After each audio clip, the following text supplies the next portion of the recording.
So say if China attacks Taiwan, would we use military force to support Taiwan? Bill, I'm not going to get into hypotheticals, but listen, we need to make sure that we maintain a one China policy, but that includes supporting Taiwan's ability to defend itself, including what we need to do to ensure the freedom of the Taiwan Strait.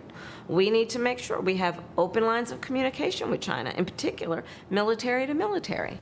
Okay, this is being called a weak response from Kamala Harris, saying she's not going to get into hypotheticals if the U.S. will come to the aid of Taiwan if China is attacked. Joining us now for a reaction, Florida Congresswoman Cory Mills from House Foreign Affairs. Congressman, great to see you again. Thanks for joining the show. Great to see you. When you heard that response, were you edified? Did that make you feel good that, she's going to do the right thing here, or would?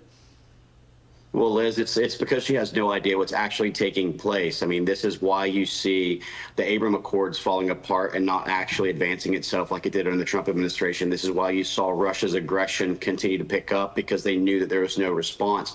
The failed foreign policy, the delisting of the Houthis, the attack on Israel on October 7th, this all comes under a weak administration. What she doesn't understand is that China only has a finite window in which they can even attack the Taiwan Straits to get across. And in that, we've already allocated an Indo-PACOM strategy utilizing 7th Fleet and other allies. And this is why it's important for us to maintain our relationship, not so much with China, but with our Quad agreements, with our trilateral and bilateral agreements, knowing that 72% of China's refuel supply capability has to go through the Indian Ocean. This is why they created BRICS, because they wanted India to become part of their agreements as well. But we also have to understand, she claims it's a hypothetical. We already know that China eliminated the one country, two system framework of Hong Kong. They are already in the business of violating treaties to advance their goals of eliminating the U.S. dollar as global currency. And why is Taiwan important?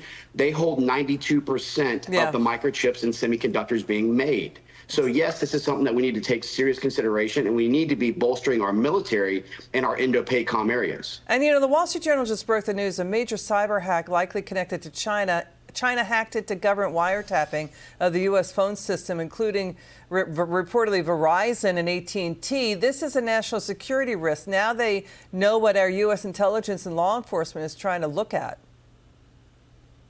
Well, again, the cybersecurity attacks have continued to increase more and more, and we've seen that not just on the national security perspective, but also in intellectual property, where they're robbing billions and billions of dollars per year from American companies and innovation and technology. And so I think that we need to do a better job knowing that this is going to be a continuation to increase and bolster and know where we are from a warfare perspective. It's not just bomb and bomb, gun and gun, bullet and bullet. It is economic resource, cyber, and supply chain warfare. Right. And we've been in that for 20 plus years with China and have ignored them. And the Democrats will still repeat that they are competitors, not adversaries. Well, I'm here to tell you, China is an adversary. The CCP is an adversary, and we need to start prioritizing what American interests are, Americans and America. Yeah, Congressman, quick take on what's going on with Hurricane Milton. You're out of Florida.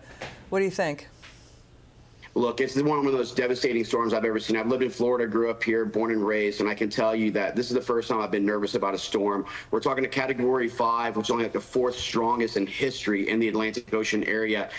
Coming through my district and impacting Pinellas, Hillsborough County, as well as for many others. So please take heed of the evacuations. We're blessed to have an amazing governor and Governor DeSantis who leads the charge when it comes to natural disasters. But I can tell you that everyone needs to listen to their emergency management systems, evac where possible. Thank you so much. Good to have you on. Let's send it right now to Dagan and Sean at the bottom line.